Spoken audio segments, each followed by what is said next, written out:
নমস্কাৰ মই অংকিতা আপোনালোক সকলোকে অংকিতা ষ্টাইললৈ আকৌ এবাৰ স্বাগতম জনাইছোঁ। আজি মই লৈ আহিছোঁ মধুৰি জেলিৰ এটা ৰেচিপি। বলকচোন এতিয়া আমি ৰেচিপিটোৰ মাজলৈ যাওঁ।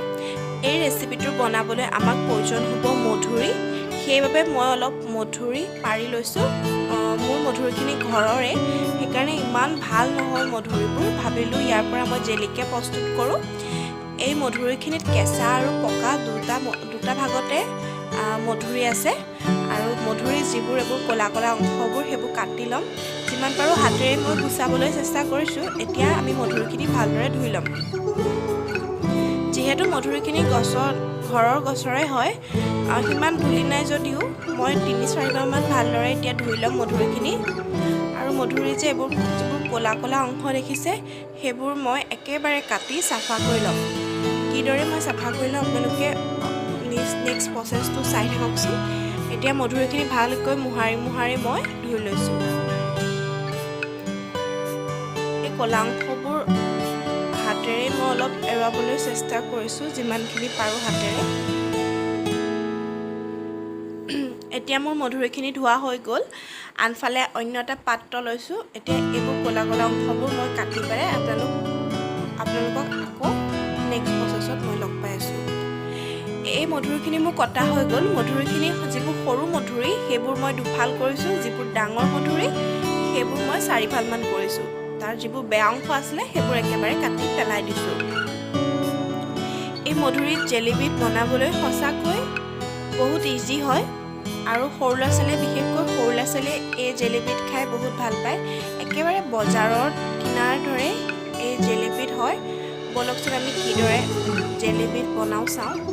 এতিয়া মই এটা কুকাৰ লৈছোঁ আৰু কাটি লোৱা মধুৰিখিনি কুকাৰটোত ভৰাই দিছোঁ। ভৰাওঁতে অলপ পৰি গৈছে, সেই পৰি যোৱাখিনি ধুই পেলাই মই আকৌ কুকাৰটোত এতিয়া ভৰাই দিছোঁ। এতিয়া মই ইয়াত এড কৰিম পানী প্ৰথমতে মই এতিয়া 1 গিলাচ দিছোঁ। পানীখিনি মোৰ অকণমান কম হোৱা যেন লাগিছে। পানীখিনি মধুৰিখিনি জাষ্ট ডুব যোৱালৈকেহে পানী দিব লাগে। সেয়া দেখিছে, বেছি পানীও প্ৰয়োজন নহয় ইয়াত। এতিয়া মই কুকাৰৰ সাঁফৰটো টাইটকৈ মাৰি গেছত উঠাই দিম। গেছৰ ফ্লেমটো হাই কৰি ৰাখিছোঁ। এটা চিটি মৰাৰ পিছত ফ্লেমটো ল' কৰি দিম, আৰু এটা চিটি মাৰিবলৈ দিম। টোটেল মই 2টা চিটি মৰাম, যিহেতু মধুৰিখিনি অকণমান কেঁচাও আছে সেইবাবে।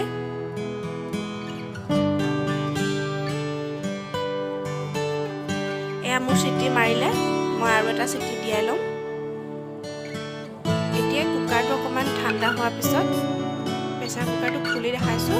ইমানখিনিয়ে হ'ব লাগিব। এতিয়া পাৰফেক্ট হৈছে। ইয়াতকৈ বেছি চিটি মৰালেও ঘেলঘেলীয়া হ'ব, তাৰ পৰা আমাৰ জাম বনাবলৈ দিগদাৰ হ'ব। আনহাতে এখন চাফা কটন কাপোৰ ধুই লৈছোঁ আৰু তাৰ যিখিনি ৰস, সিজাই লোৱা যিখিনি ৰস সেইখিনি মই ইয়াত চেকি লৈছোঁ। আৰু এতিয়া মই ৰসখিনি ভালদৰে উলিয়াই ল'ম। কটন কাপোৰ ব্যৱহাৰ কৰিব, নহ'লে চেকনিও ব্যৱহাৰ কৰিব পাৰে। মোৰ ওচৰত চেকনি নাছিল, সেইবাবে মই এখন কটন কাপোৰ ব্যৱহাৰ কৰিলোঁ। এইখিনি মোৰ ৰস ওলালে। এই ৰসখিনিৰ পৰাই এতিয়া আমি প্ৰস্তুত কৰিম জাম। সেইবাবে এটা মই চচপেন লৈছোঁ। চচপেনটোত যিখিনি ৰস ওলাইছিলে সেই ৰসখিনি ঢালি দিছোঁ।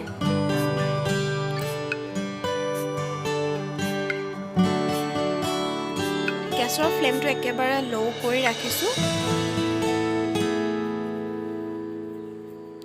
এতিয়া 3-4 মিনিট সময় এনেকৈ থকা পিছত মই ইয়াত এড কৰিম আধা বাটি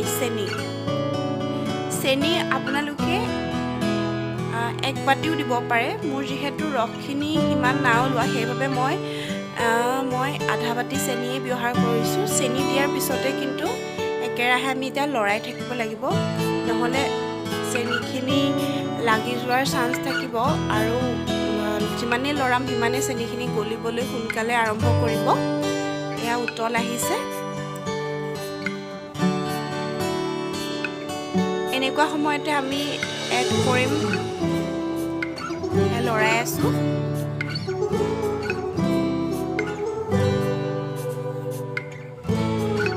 এনেকুৱা সময়তে আমি এড কৰিছোঁ ফুড কালাৰ। ফুড কালাৰটো মই এইকাৰণেই ব্যৱহাৰ কৰিছোঁ, মই একদম পাৰফেক্ট বজাৰৰ জামটোৰ দৰে বনাবলৈ চেষ্টা কৰিছোঁ, সেইবাবে মই অকণমান ফুড কালাৰ ইয়াত এড কৰিছোঁ আৰু এফাল নেমু এড কৰিছোঁ। নেমুৰ সলনি আপোনালোকে ভিনেগাৰো এড কৰিব পাৰে, কিন্তু মই নেমুৱে ব্যৱহাৰ কৰিছোঁ। মোৰ ওচৰত ভিনেগাৰো আছিলে, কিন্তু ভিনেগাৰ সলনি নেমু দিলেহে বেছি দিনলৈ এই জেলিবিধ থাকে। ফ্ৰিজত থ'ব লাগে সাধাৰণতে জেলিবিধ বনোৱাৰ পিছত, নহ'লে বেয়া হৈ যোৱাৰ চান্স থাকে। এতিয়া মই এই ভালদৰে মিশ্ৰণটো মিক্স কৰি আছোঁ। এয়া দেখিছে হৈছে, আৰু এইটো আমি হৈছে নে নাই হোৱা সেইটো চেক কৰিবৰ কাৰণে মই এখন প্লেট লৈ লৈছোঁ। প্লেটত এটোপাল তাৰ ৰস দিছোঁ। দেখিছে, যদি এই ৰসটো বৈ অহা নাই তেতিয়া আমাৰ পাৰফেক্ট জেলি হৈ গৈছে। নহ'লে আপোনালোকে এটা বাতিত অকণমান পানী লৈ তাৰ যিটো ৰস বনাই থকা মিশ্ৰণটো অকণমান দি চাব পাৰে। যদি মিশ্ৰণটো বৈ নাযায় তেতিয়া জানিব যে পাৰফেক্ট জেলি হৈ গৈছে। সেইটো সময়তে আমি কি কৰিব লাগিব, গেছৰ ফ্লেমটো একেবাৰে অফ কৰি দিব লাগিব। এয়া দেখিছে পাৰফেক্ট হৈছে কালাৰে চালাৰে। এতিয়া মই এটা বৈয়াম লৈছোঁ, চিচাৰৰ লৈছোঁ বৈয়ামটো, আৰু সেই বৈয়ামটোত যিখিনি মই ঠাণ্ডা কৰি লোৱাৰ পিছত সেই জামখিনি ভৰাই দিছোঁ। এয়া দেখিছে 10-15 মিনিট মই ফ্ৰিজত থোৱাৰ পিছত এয়া একেবাৰে ধুনীয়া জাম প্ৰস্তুত হৈ গৈছে। এতিয়া আপোনালোকৰ আগত মই চাৰ্ভ কৰি দেখুৱাম। এই জামটো সঁচাকৈ খাবলৈ বহুতেই ধুনীয়া, আৰু বিশেষকৈ সৰু ল'ৰা ছোৱালীয়ে হওক বা ডাঙৰে হওক আমি জাম খাই এনেও ভালেই পাওঁ। সেইবাবে মধুৰিৰ এই জামটো বনাবলৈ চেষ্টা কৰিলোঁ।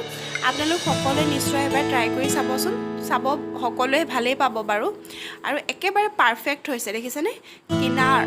বজাৰৰ পৰা কিনি অনাৰ দৰেই হৈছে এই জামবিধ, আৰু খাবলৈ সিমানেই সুস্বাদু হৈছে বাৰু। আপোনালোক সকলোৱে নিশ্চয় এবাৰ ট্ৰাই কৰি চাবচোন। একেবাৰে ইজি হয় বনাবলৈ, বহুত টানো নহয়। আৰু নতুন নতুন ভিডিঅ'লৈ সকলোকে আকৌ লগ পাম। আশা কৰোঁ মোক সদায় ছাপোৰ্ট কৰি যাব, আগবাঢ়িবলৈ সহায় কৰি যাব। আৰু যদি মোৰ চেনেলটো কোনোবাই ছাবস্ক্ৰাইব কৰা নাই, ছাবস্ক্ৰাইব কৰি দিব, শ্বেয়াৰ কৰিব, লাইক কৰিব, আৰু কাষতে থকা বেল আইকনটো বজাই দিব যাতে ন'টিফিকেশ্যন পাই থাকে। গতিকে আজিলৈ আহিছোঁ, বাই বাই।